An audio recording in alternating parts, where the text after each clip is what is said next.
the taco and runner ready, and you give me the $5 for each ticket on the show. Come on.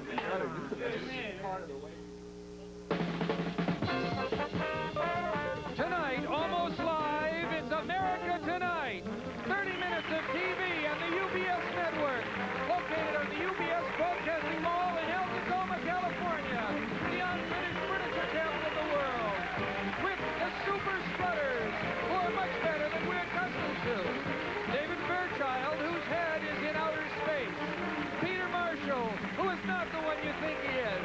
And Peter Marshall, who is, with the music of Happy Kind and the Mirthmakers. And me, I'm Jerry Hubbard. Hi, everybody. And now here's your host and mine, Mr. Bart Kimball.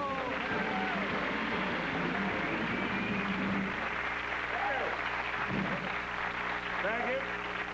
Good evening and welcome to America Tonight. I am Barth Kimball. And to be honest, I'm also somewhat ticked. What I'm specifically ticked about is the piped-in music they have in airports. I don't think I'm going to do one of those, the isn't piped-in music, awful kind of dumb, lame raps that every comedian does to make you think he's hip, and then goes back to his dressing room and gets loaded on 4 roses, and boy, I could tell you some stories, but again, no. Okay. Anyway, back to the story. The other night, I was taking a midnight flight to San Francisco, and I was appearing in the middle of the night on some telethon to either stop something or start something. I don't really remember, really. And as it happens, my flight was delayed for a couple of hours. Well, the airport after midnight is about as exciting as Jerry Vale's dinner show, okay? The coffee shop is closed. The newsstand is closed. You can't even go downstairs and watch people try to find their luggage, so the obvious thing to do is to sleep. So I picked myself a comfortable chair, and I found a position to sit in where, my right hand was touching my wallet, and my left hand was holding my car keys, just in case somebody decided, to fool around with me while I was dozing, and I closed my eyes. And that's when I noticed the piped-in music. Now, as I say, I don't mind it all that much. I mean, I don't have a record collection full of it back at the motel, that's for sure, but they do have statistics that show it makes auto workers happy or some darn thing. But I always thought the idea of this music was just to kind of tiptoe on the outskirts of awareness, To be, well, basically as bland and unnoticeable as, once again, I would say Jerry Vale's dinner show.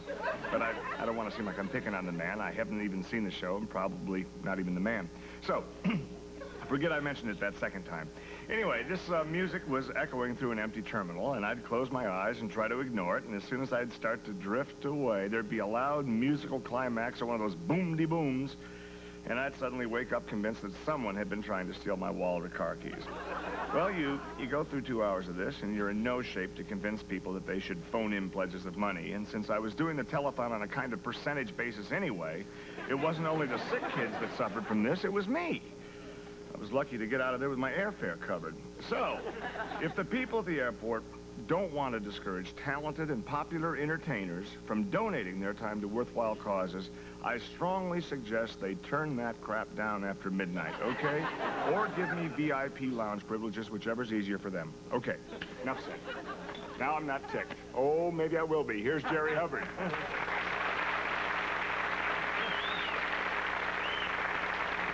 How you doing? Okay. And you don't like that type of music, huh? Oh, it really bothers me. Well, I don't fly that much, but I kind of like it on elevators. Really? Well, if you're on the elevator by yourself, if I can recognize a tune, and a lot of times you can't recognize them, I like to sing along, and you get a nice echo effect, and you can pretend you're singing in front of an orchestra. And then if someone gets on the elevator, what I like to do is say, floor, please. Pretend I'm the... And then when I get up to about the 4th or 5th floor, especially if it's just in an office building, I'll say, 4th floor, ladies' underwear. That gets them, they go off shaking their head every time. Or ladies' sports clothes, ladies' slacks half off on the 5th floor. Wow. That must be fun. Oh, yeah. Our next act, or our first act, actually, is a first for America Tonight. They're so good, they're almost worth paying for. If I'm not mistaken, this may be a first, actually, for talk shows in general, huh? What is it? Well, I mean it. I'm being as sincere as I possibly can. These kids are good.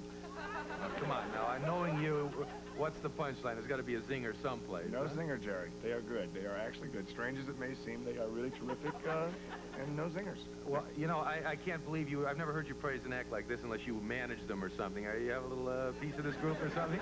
Huh? If they're that special, wait, okay, why not do something special here? I mean, they have confetti or balloons or, you know, do something special. You're right, Sherry. We're going to do something kind of different. Okay. Tonight, we're going to have Happy play the tune correctly. Okay. Okay, Hap? Okay? Fine.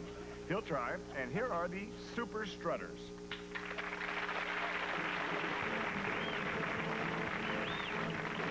My baby moves at midnight.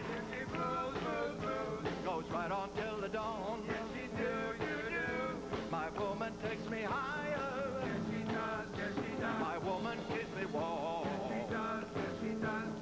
Put on your back. Whoa, whoa, whoa, whoa. Yeah. Put on your back. Whoa, whoa, whoa. You should be dancing. Yeah. She's juicy and she's trouble. She gets it to me good.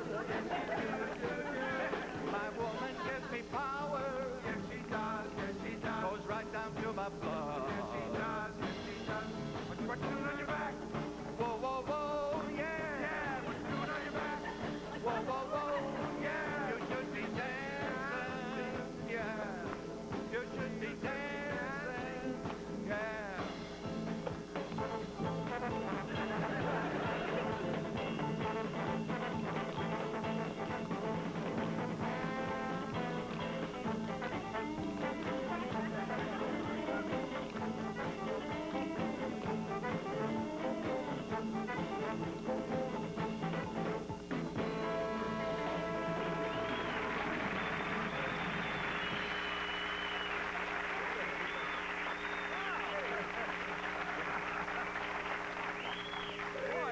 They were really terrific. Oh, yeah, hey. makes you think twice before you go on the Dick Clark show, huh?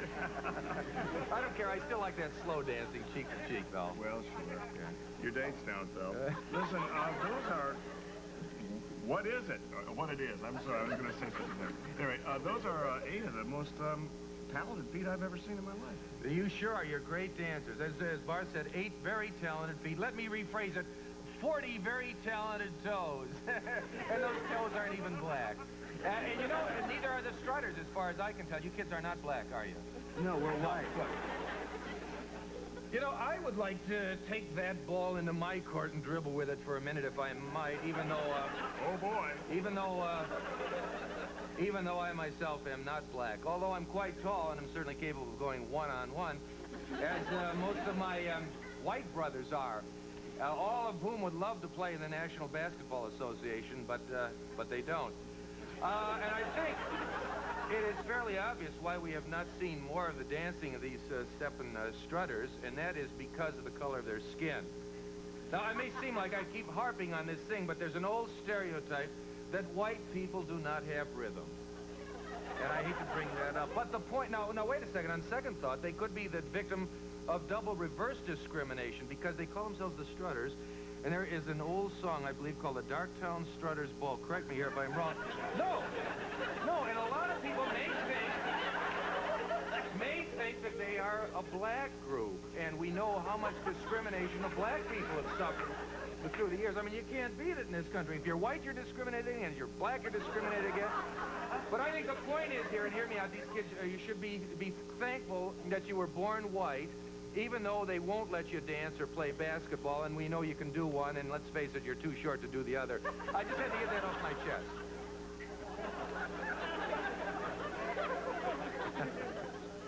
Speaking of parts of the body, I now have 9 feet here. Your 8 talented ones, and that big one you just put in your mouth all the time. It's so much fun, boy. It's like as much fun as watching Wild Kingdom with a cold. We'll be right back after these words. Stay with us.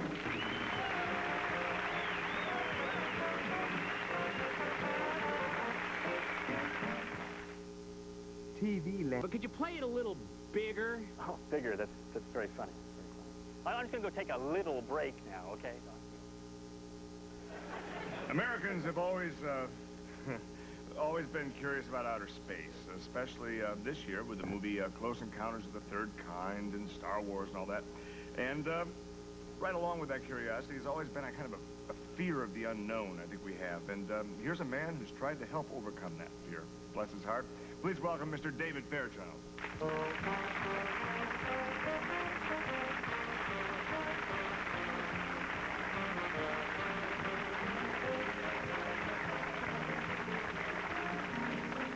Well, looking good? Yes, sir. Mr. Fairchild, what do you know about unidentified flying objects? Well, Bart, I know that every time someone spots a UFO, there's controversy over whether he saw anything, and if he did, what he saw. Now, True. to overcome this kind of bickering, we should start with what we know. So, I've organized a group of people whose specialty is spotting IFOs. That's identifiable flying objects. No hassles, no controversy. You see a flying object, you take a picture, you identify it, that's it. And that's it. Simple enough. Understanding, talking about these pictures, you brought some of the pictures from your group here with you now. That's right. Here's one taken by a man right here in Southern California. Okay. Well, I guess it's not enough for just me to see it. I'm going to... Can we see that? Is that glaring? Are you getting glare? Tell me when. How's that? There it is. There it is. I got it on the monitor. Looks like a 747 to me. Sure does. Yeah. That's right. You could be in our group. Now, Okay. Looks like a beard in my office. now here's another one. Okay? This is a helicopter. Now, this vehicle landed moments later, and our man walked right up to the pilot, who immediately confirmed that he had, in fact, been flying in a helicopter. See? No confusion. Nobody panics. Here's the picture. There are the signatures. That's it. Identify. Another identifiable flying object. Now, there you have two sightings, two confirmations, perfectly documented. And I know I, for one, never heard anything about this on TV or read about it in the newspapers, which just goes to prove that the press is only interested in sensationalism. Here's something we know, landing quite safely, and you might as well forget about it. I mean, if these had been something we didn't recognize, or if the pilot of one of these had been some little vegetable-type creature with an eye in the middle of its forehead and a couple of green webbed feet, or it had crashed into some house, that's news, and I just think that's a shame. You see why I want to do it on tape? We could edit that out. Here's one. Here's one taken by a 67-year-old judge in Oklahoma. And you know judges don't lie. No. Can we get that? Yeah. It's done by a non-lying judge. Now, this was shot during a tornado. And the judge identified this as a 4-cylinder Honda motorbike at 60 feet. That's great. Now you have another tornado shot here. This seems like moments afterward. It's almost the same location here. And there's Toto. I'm only kidding. Can we see that? I don't think it is Toto. What is it? You get that? It looks like a chicken, actually. Is it a chicken? It is indeed a chicken. A flying chicken. Mr. Fairchild, West, chickens do not fly. Oh, they do in a tornado, Jerry. Yeah. Like That's crazy. the last picture the judge took in the tornado.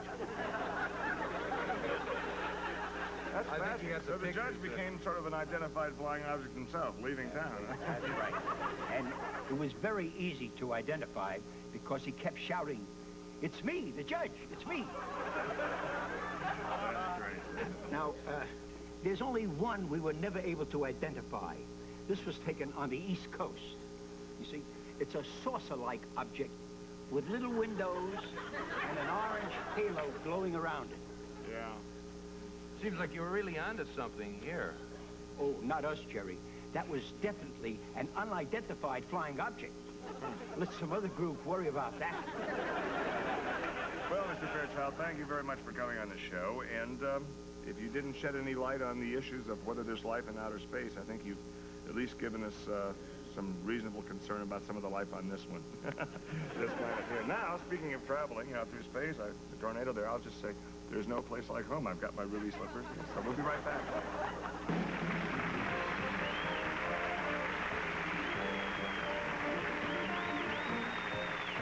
Good night. I have a very special guest today. Well, his name is Peter Marshall. He's the star of Hollywood Squares. But before you hurt your hands applauding, okay, I better explain something. Our booking department tracked him down in Des Moines, Iowa. The S is silent. They probably figured he was playing the dinner theater there or something, so they fired off a telegram offering to pay first-class fare if he would appear on our show. To our delight, he wired back immediately that he'd be on the very next bus. Okay, you can imagine our surprise when he showed up here yesterday, and this Peter Marshall turned out to be a plumber from Des Moines. The other Peter Marshall was in Hollywood all the time.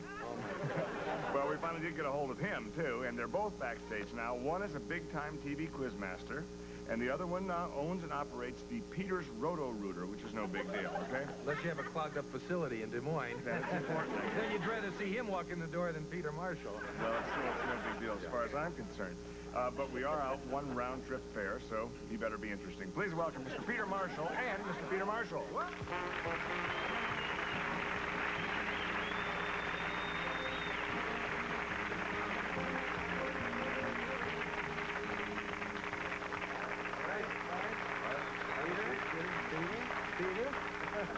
Gee, so how are you, Peter? Fine. Fine, I'm wonderful. Wait a minute, we're on a party line here. I think, Peter, the star, I think, I better talk to you first. I can't tell you what a thrill it is to have you here. This is terrific. I've been dreaming about this. Pleasure is half mine. Oh, that's right. As a matter of fact, you know, since you're a host yourself, probably the host in many people's eyes, if I know mine, why don't you sit over here in Jerry's host, the other host chair here, and you can switch around, okay? Excuse me, Peter. It doesn't matter which is the real Peter. It's the principle of the thing. Nothing wrong with your sets. We've just moved. That's not home at home, okay? Okay, how's the Roto-Rooter? How's tricks? Oh, not bad. Can't complain. Easy as she goes. Okay, well, la-di-da. Peter, according to Red Book magazine, who is more likely to be pleased about a divorce, the husband or the wife? Well, it all depends on what part of the country you're living in. As an example, if you're in Reno, where I'm opening in a few weeks with Jerry Lewis at the Harris, it's the woman, because up there are a lot of single cowboys, and she has a lot of fun, you know, during the divorce. But if you're in Vegas, the same state, in Vegas, it's different. I'm opening there with Buddy Hackett at the Harris. In Las Vegas, it usually is the guys, because a lot of strip places there, and they go out and they, you know, it's like the old single-o days, you know? Sure. But in Canada, that's completely different. As an example, take Toronto. I'm opening there May 3rd at the Royal York Hotel. Up there, the only people that have any fun at all are the lawyers who make a buck off the unhappiness between the couple. That says the husband. It's the husband, yeah, it's the husband. I agree with that. Okay, great. I'll take that. Peter, does your wife work? No, she doesn't. I disagree. That's just when we're talking to this Peter Marshall, okay? When we ask him a question, he knows the answer. You know, I just had a thought. It must be terrible to look at toilets all day that don't work and then come home and find out your wife doesn't work. Then who do you call in?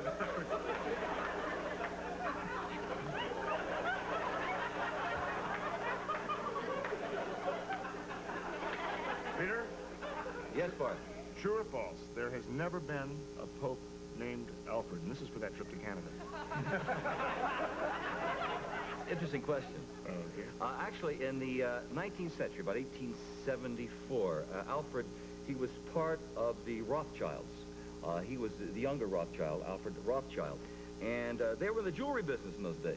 Is that right? Yeah, so they figured if they could make the young Alfred Pope, they could really get a sort of an insight to how jewelry is really made. I mean, a lot of gold and silver and jewels, you know? So what they did, they coerced a few people, and he was Pope for about 4 days, then he was canonized. Canonized? They blew him up. And that's a bluff. That's a bluff. Oh, that's that was a bluff. Yeah. They gave a bluff. But I agree. Right. I agree. Jerry, you agree with everything he says. Well, he's been asking questions for so long, he's probably smart enough to be a regular professor by now. Matter of fact, you could probably even go out and get a real job, couldn't you? I agree. See, I have a question for all of you. Okay. What am I doing here?